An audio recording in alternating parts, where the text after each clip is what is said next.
بعض چیزیں بلاؤ کی طرح انسان کے تعاقب میں رہتی ہیں، جہاں بھی ملتی ہیں انسان کا خون خشک کر دیتی ہیں۔ گاڑی کی چابی مٹھی میں دبائے وہ بھی زرد چہرے کے ساتھ اسے دیکھ رہی تھی۔ اسے اندازہ نہیں تھا وہ اب بھی اس کا خون نچوڑ لینے کی صلاحیت رکھتا تھا۔ اگر نہیں ملے تو سالوں نہیں ملے، اور اب ایک ہی سال میں دوبارہ ملاقات ہو رہی ہے۔ وہ اس کی اڑی ہوئی رنگت پر غور کیے بغیر بے تکلف دوستوں کی طرح کہہ رہا تھا۔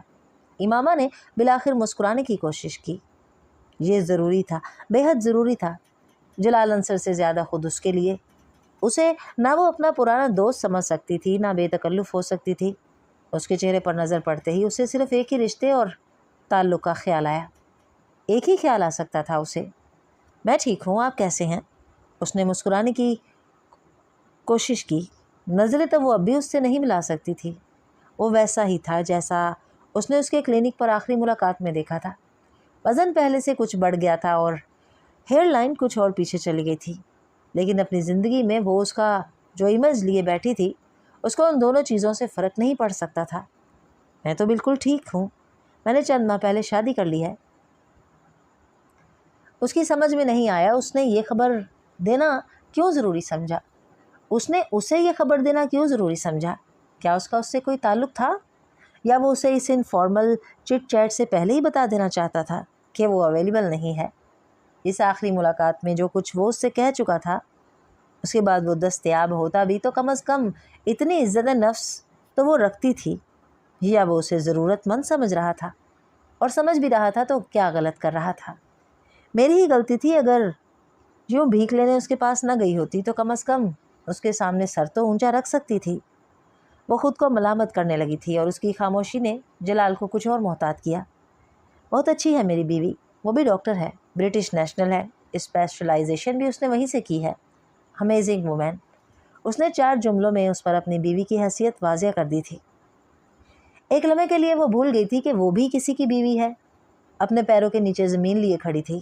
اس کے منہ سے کسی دوسری عورت کے لیے میری بیوی کے الفاظ نے چند لمحوں کے لیے اسے اسی طرح ادھیڑا تھا۔ مبارک ہو، اس نے بالآخر وہ لفظ کہے جو اسے کہنے چاہیے تھے۔ تھینکس، میں تم کو ضرور بلاتا اگر میرے پاس تمہارا کانٹیکٹ نمبر ہوتا۔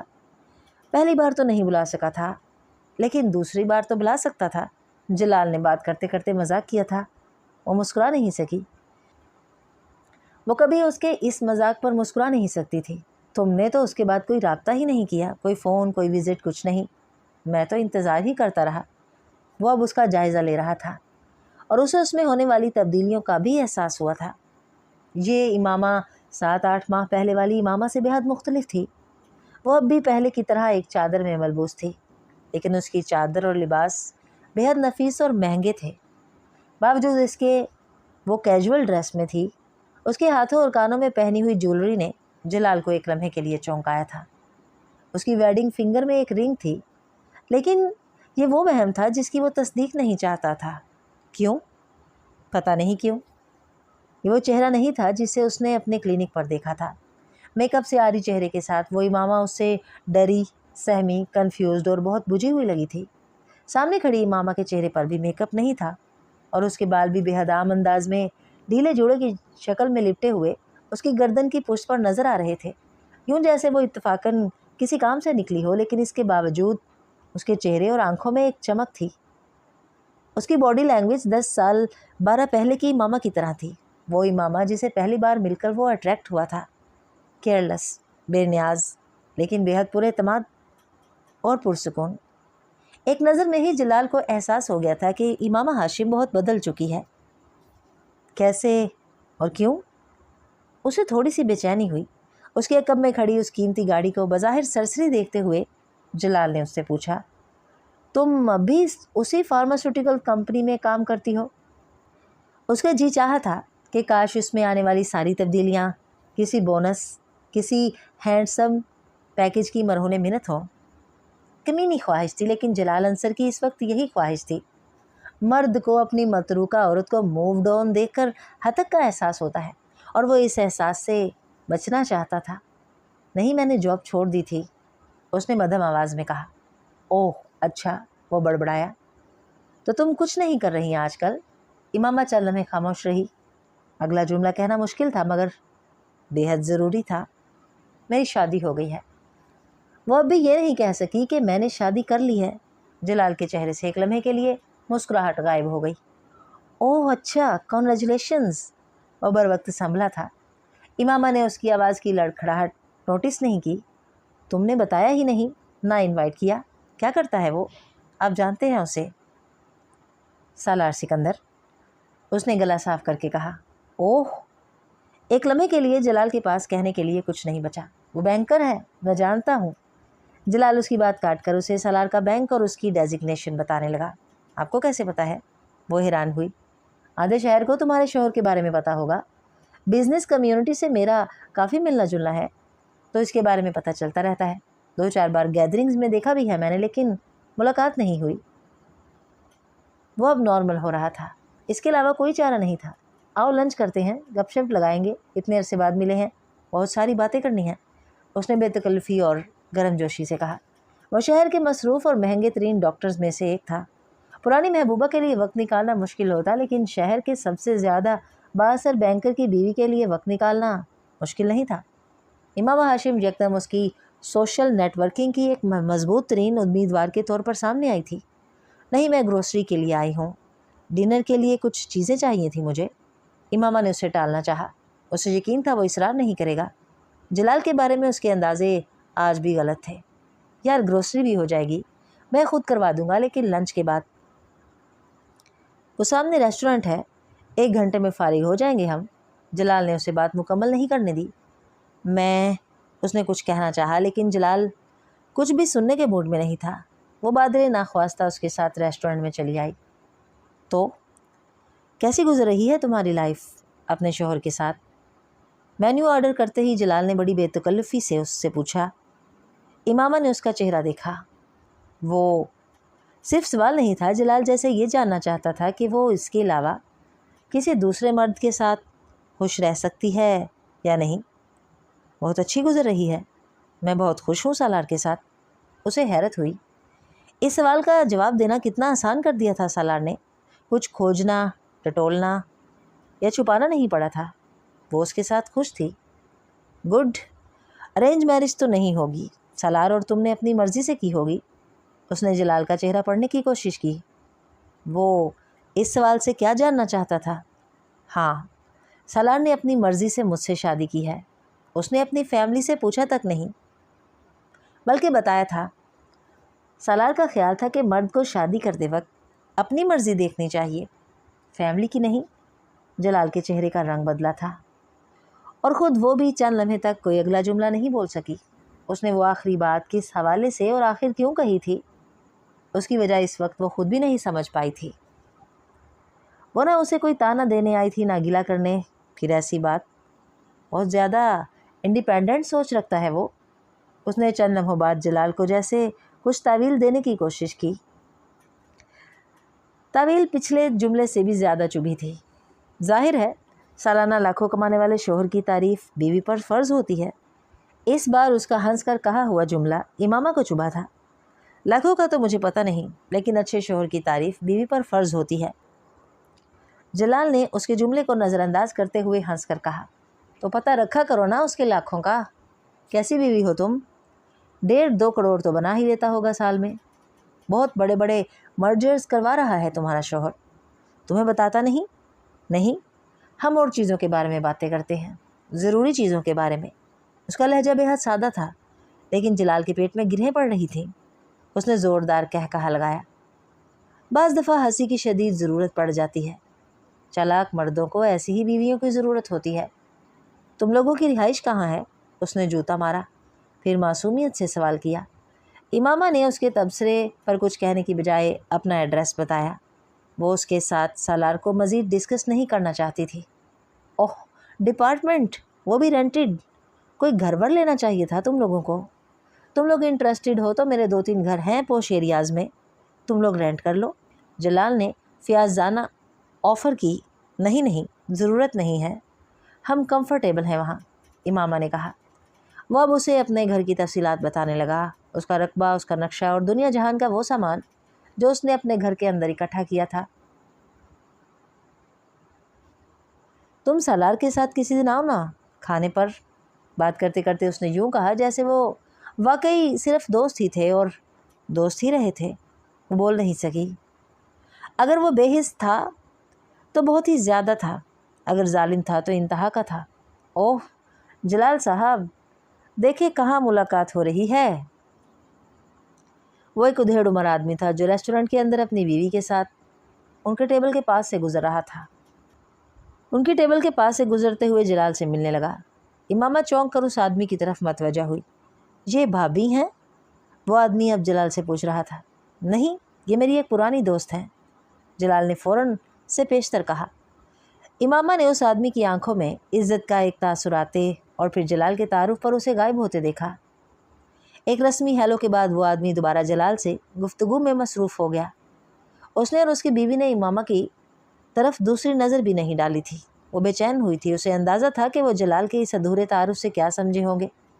جلال کی کوئی گرل فرینڈ، کوئی ٹائم پاس، کوئی ڈیٹ، یا پھر اس کے اسپتال میں کام کرنے والی کوئی ڈاکٹر یا نرس جسے جلال وقت گزاری کے لیے لنچ پر وہاں لے آیا تھا۔ جلال میں اب چلتی ہوں، بہت دیر ہو رہی ہے۔ اسے پتہ نہیں اچانک کیا ہوا تھا، وہ اپنا بیگ اٹھا کر یکدم کھڑی ہوئی۔ جلال کے ساتھ وہ کپل بھی چونکا۔ نہیں، کھانا آنے والا ہے، کھا کر نکلتے ہیں، جلال نے کہا۔ نہیں، مجھے گروسری کر کے پھر کوکنگ بھی کرنی ہے، اور میرے شوہر کو تو گھر آتے ہی کھانا تیار ملنا چاہیے۔ آج ویسے بھی اس نے کچھ خاص ڈشز کہی ہیں۔ مسٹر اور مسز فاروق نے اس بار مسکرا کر اسے دیکھا تھا۔ وہ بھی جواباً مسکرائی تھی۔ اس نے شوہر کا لفظ استعمال کیوں کیا تھا وہ نہیں جانتی تھی۔ شاید اس کپل کی آنکھوں میں عزت کی اس نظر کو دوبارہ دیکھنے کے لیے جو چند لمحے پہلے جلال کی بیوی سمجھنے پر اس کی آنکھوں میں جھلکی تھی۔ اس کا انداز اتنا حتمی تھا کہ جلال اس بار اس سے اصرار نہیں کر سکا۔ اچھا، سالار کا کوئی وزٹنگ کارڈ اور اپنا کانٹیکٹ نمبر تو دے دو، اس نے امامہ سے کہا۔ اس کے بیگ میں سالار کے چند کارڈز تھے۔ اس نے ایک کارڈ نکال کر جلال کے سامنے ٹیبل پر رکھ دیا۔ اپنا فون نمبر بھی لکھ دو۔ وہ ایک لمحے کے لیے ہچکچائی، پھر اس نے اسی کارڈ کی پشت پر اپنا سیل فون نمبر لکھ دیا۔ جلال کے پاس کھڑا آدمی تب تک اس کارڈ پر نام پڑ چکا تھا۔ اوہ، آپ سالار سکندر کی بیوی ہیں؟ وہ اس کے سوال پر بری طرح چونکی۔ فاروق صاحب بھی بینکر ہیں، سالار کو جانتے ہوں گے، جلال نے فوراً سے پیشتر کہا۔ بہت اچھی طرح سے۔ اب اس آدمی کا انداز مکمل طور پر بدل چکا تھا۔ وہ ایک مقامی انویسٹمنٹ بینک کے ایگزیکٹوز میں سے تھا۔ اس نے امامہ کو اپنی بیوی سے متعارف کرایا۔ آپ کے شوہر بہت بریلینٹ بینکر ہیں۔ وہ مسز فاروق سے ابھی ہاتھ ملا رہی تھی جب فاروق نے سالار کے لیے ستائشی کلمات کہے۔